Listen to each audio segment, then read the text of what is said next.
And all you, A. Okay, so I look around here and see most of you guys are athletes, and some of you guys, like marching band people or dancers, kind of get, you know, there's a debate about it, whether how physical it actually is, whether it's a sport or not. So whoa. Take a deep breath. It's a Monday with a time change. You're good. So, me being someone that rides horses, I get in this argument a lot. So I'm gonna do why horseback riding is a sport. Oops. I wanted to see the horsey jump. There you So I'm gonna do why horseback riding is a sport. There's lots of reasons. So just at the beginning, how many of you guys think it's not a sport?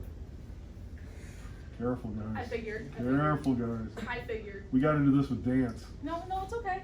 It's okay. How many of you guys just don't care at all? Oh, no. And how many of you guys agree that it is?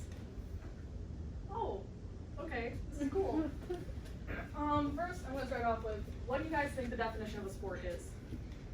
Brennan.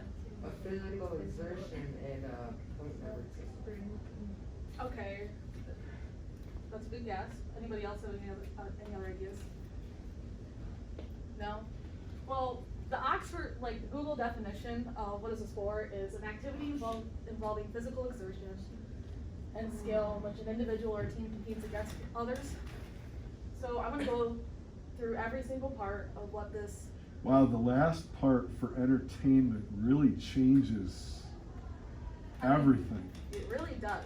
I didn't see that definition before, because now dance, figure skating, whatever it is, even, well, it's interesting, but for entertainment changes. Mm-hmm. Yeah. I mean, if you think about it, entertainment, only reason you really do True. play sport is for entertainment. Right. For other people to watch you or for your own. Well, look at, chess still has a finite outcome and stuff, but that was good. Good, keep going. So I'm going to talk about the physical exertion first. So I'm going to talk about legs.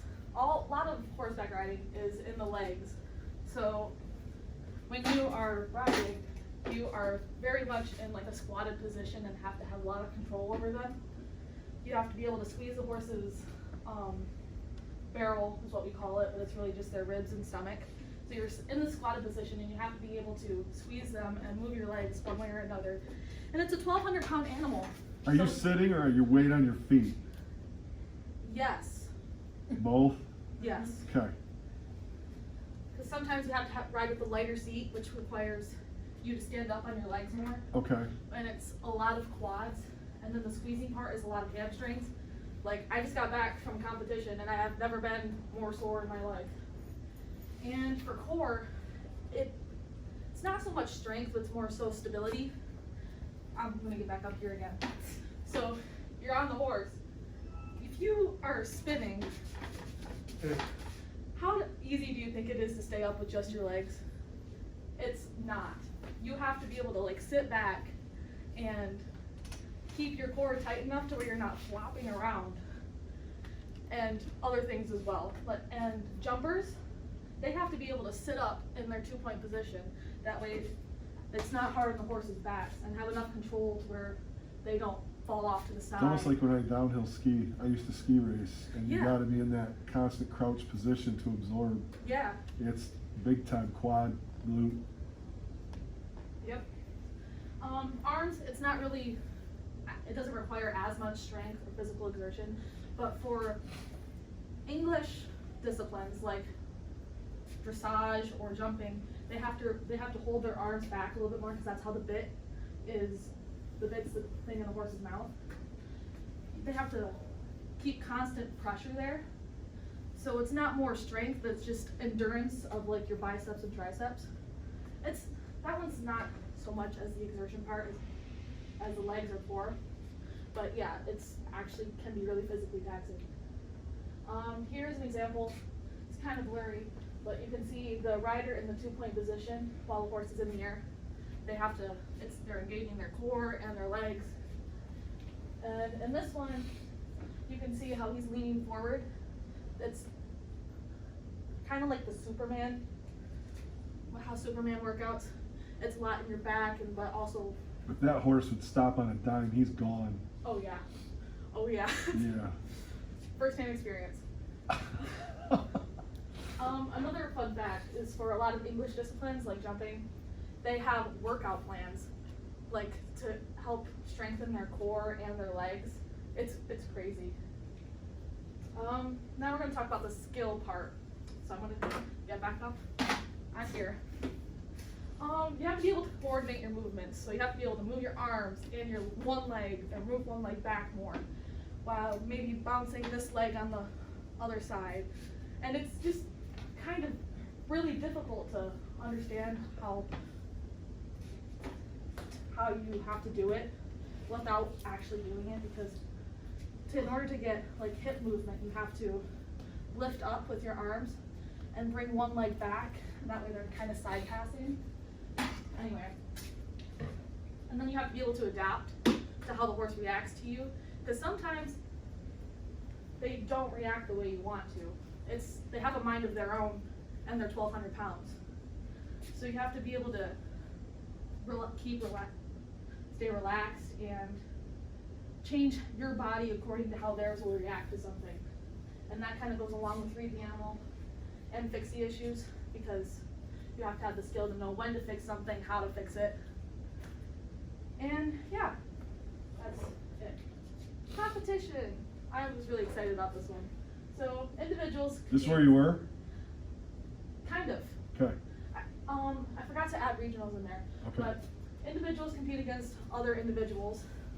This is the most common form of horseback riding you see. You go to a competition, there's one person in the pen, and they're just doing their best to get the highest score they can. And then the highest score wins. There's also international, like, horseback riding competitions. The biggest one is the FEI, World Equestrian Games. It's huge. Where do they hold it at? Somewhere in Europe. It kind of rotates. Okay. I think last year it was in Germany. Yeah. There's also national, which is kind of what I do. You first start out in state. You have to qualify in your state, and then you go to a different state sometimes to qualify for like the region and the country.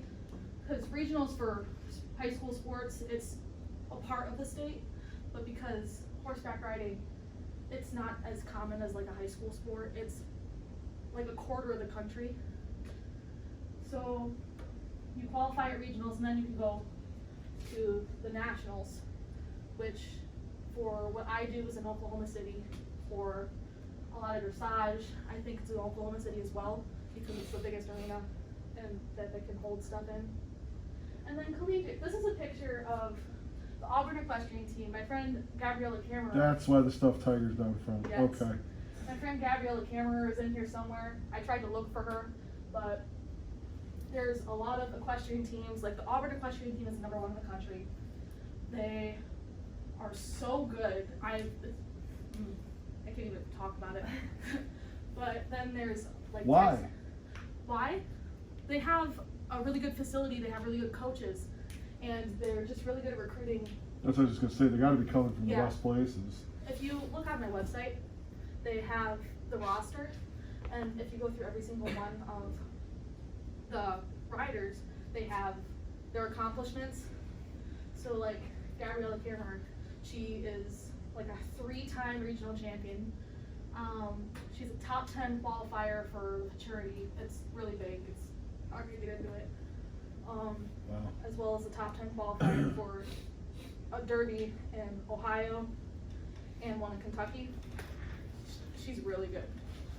But yeah, you compete against each other while having the skill of the ride. But other than that, that's it. You have to be able to use that skill and physical exertion. Cool, dear. Well done.